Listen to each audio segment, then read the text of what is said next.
On October 22, 2022, 30-year-old Nestor Hernandez walked into the Methodist Dallas Medical Center in Texas to visit his girlfriend Selena Villatoro, who had given birth to their first child the previous day. To a casual observer, it appeared that Hernandez was visiting his newborn son. However, the truth was far more sinister. Earlier that morning, Hernandez had spent time drinking at home, and his alcohol-fueled paranoia convinced him that Villatoro was cheating on him. So despite being on parole and wearing an ankle monitor, the seething Hernandez decided he needed to confront her immediately. With a beer in hand and a loaded gun concealed, he stormed into the labor and delivery unit like a ticking time bomb. Upon entering Villatoro's room, the nightmare unfolded. I'll give you my word. We're not going to shoot him. Come up with your hands up in the air. After a crazed search for her imagined lover, Hernandez whipped out his pistol and brutally beat her. As concerned staff rushed to the scene, shots rang out. Hernandez opened fire, slaughtering 2 innocent healthcare workers in cold blood. This was only the beginning of the horror this man had in mind. Let's delve into the terror Hernandez unleashed that fateful morning, and the dramatic confrontation that finally ended his rampage. Born in 1992 in Dallas, Texas, Nestor Hernandez's journey took an unexpected turn from the traditional path of education. Attending W.T. White High School in North Dallas briefly, it became evident that academia wasn't his calling. Instead, Nestor found himself on a different road, one that seemed to lead toward a life of crime. In May 2011, he faced a charge of motor vehicle burglary, pleading no contest and receiving a 150-day jail sentence. Later that year, in December 2011, Nestor, alongside a friend, committed an armed robbery outside a convenience store. Despite attempting to flee, they were apprehended shortly afterward. A subsequent search revealed a gun inside the vehicle and heroin on Nestor, leading to charges of aggravated assault with a deadly weapon, aggravated robbery with a deadly weapon, possession of a controlled substance, and unlawful possession of a firearm by a felon. Opting for a plea deal, Nestor agreed to a 2-year prison sentence in exchange for a guilty plea. Hernandez has a criminal history included aggravated assault of a public servant, burglary of habitation, and aggravated robbery. In 2014, Nestor's life took another turbulent turn when he started dating Selena Villatoro. The two became each other's partners in crime, embracing a lifestyle of substance abuse and unlawful activities. Their relationship resembled a modern-day twist on Bonnie and Clyde. The destructive path reached its climax in January 2015, when Nestor and Selena attacked a woman unlocking her apartment in North Dallas. Striking her and forcibly entering her apartment, they assaulted her, demanding valuables. After tying her up in the bathroom, they ransacked the apartment, fleeing with a stolen car, a cell phone, and $3,000 from a school fundraiser. Arrested the same day while driving the stolen vehicle, Nestor and Selena pleaded guilty to aggravated assault, receiving prison sentences of 8 and 5 years, respectively. Despite an 8-year sentence, Nestor served only 6 years. Released on parole in early 2021. Placed on an ankle monitor, he had to report his movements to his parole officer. However, a minor accident investigation in March 2021 led to Nestor's rearrest, briefly returning him to prison. Released again in April 2021, he found himself once more under the watchful eye of an ankle monitor. Soon after regaining his freedom, Hernandez took a daring move. He managed to sever his ankle monitor, disappearing into the shadows. Despite an intensive manhunt launched by the police, he skillfully evaded capture, leaving law enforcement empty-handed. Then, just 3 months later, in June of the same year, the police were dealing with a separate drug-related case at an apartment complex on 1910 South Josie Lane. Undercover officers surveilled the area from the parking lot, when suddenly, they spotted a man who bore a striking resemblance to Nestor. Yeah, he's saying that his name is Norman, middle name Alexander, last name Hernandez. So put that cigarette down. Put your hands on your back.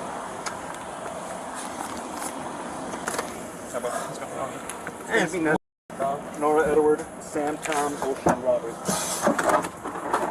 And back from you. Nestor Hernandez found himself back behind bars due to a parole violation. Despite the audacious move of cutting off his ankle monitor and breaking parole rules, authorities made the controversial decision to set him free once more, this time in October 2021. Surprisingly, a mere 4 months later, he was back on the radar, now wearing yet another ankle monitor. The frustration was palpable. It felt like swimming against the current. And I've said it, I'll say it before, ankle monitors on violent criminals don't work. Were these measures truly effective? Despite Nestor's troubling history of violent crime and parole breaches, authorities, perhaps optimistically, believed he could turn over a new leaf. They thought with careful monitoring, everything would be fine. Unfortunately, this optimism would prove to be a costly mistake. Around a year after being released on parole, Nestor shattered any hopes of rehabilitation. In a horrifying turn of events, he unleashed gunfire in the maternity ward of the Methodist Dallas Medical Center. The aftermath left 2 hospital workers dead, and Nestor, now gearing up for a potential mass shooting, exposed a glaring failure in the system's ability to predict and prevent such tragic outcomes. On October 21st, 2022, a significant day marked by the arrival of Selena Villatoro's labor pains, Nestor Hernandez swiftly rushed her to the hospital. Eager to share the joyous news, Nestor promptly informed his parole officer of the newborn and secured permission to visit Selena and their baby the next morning. Come Saturday, October 22nd, 2022, Nestor, full of anticipation, sent an early morning text to Selena, checking on the well-being of their child before announcing his imminent arrival. However, the morning took an unexpected turn. Nestor, who had earlier messaged Selena, delayed his departure by 3 hours. It appears that he spent the morning indulging in alcohol.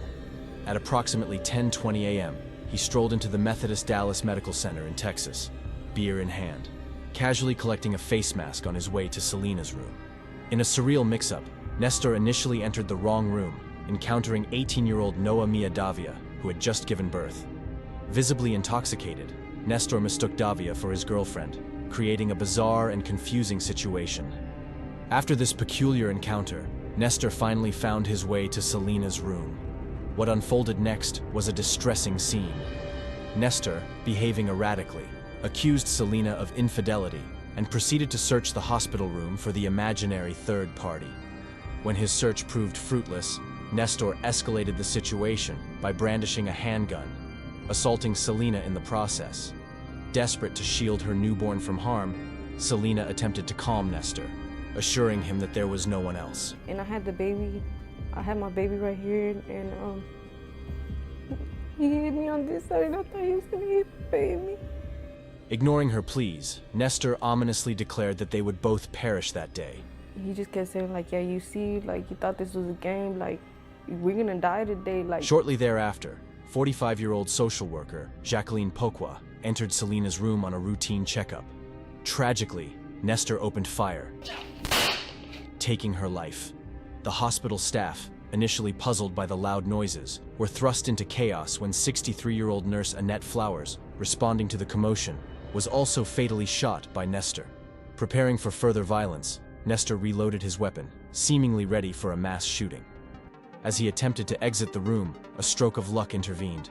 Sergeant Robert Rangel, attending to another matter just a few rooms away, heard the gunshots and swiftly realized the unfolding danger. In a decisive moment, he confronted Nestor, firing a shot that struck him in the leg and precipitated a tense standoff. Guys, I think it's gonna be a hostage situation, Sergeant. Can you come out? Over here, please, come out. Come outside. Okay, listen, we can work this out, partner, okay? All I want to do is just get the people outside, please. We can work this out, just let them outside, okay?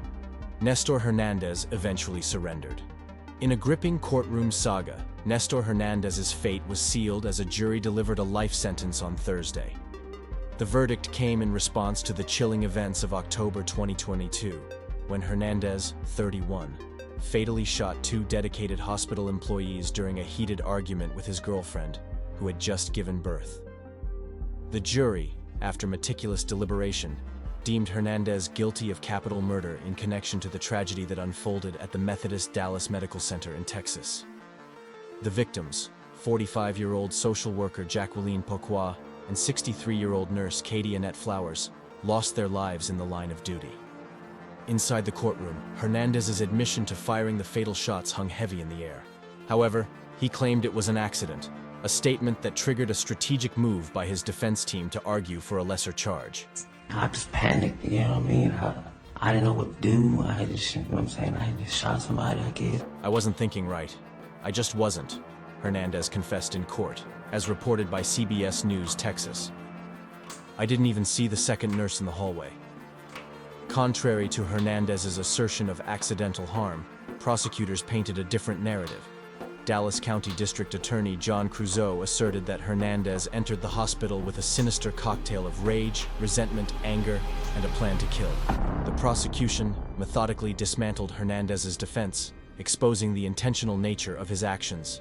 The courtroom drama, marked by conflicting narratives and emotional testimony, reached its climax with the jury's life sentence for Nestor Hernandez. The tragic incident at the hospital left 2 lives extinguished and forever altered the course of justice for those involved. And so the twisted saga of Nestor Hernandez came to a violent end that day at the hospital. His refusal to control his inner demons led to lives lost and others irreparably damaged. Let me know your thoughts on this shocking story in the comments below. Don't forget to subscribe and click the bell icon so you don't miss any of our upcoming true crime videos. We'll be diving deep into more disturbing cases like this one. Thanks for watching, and I'll see you in the next one.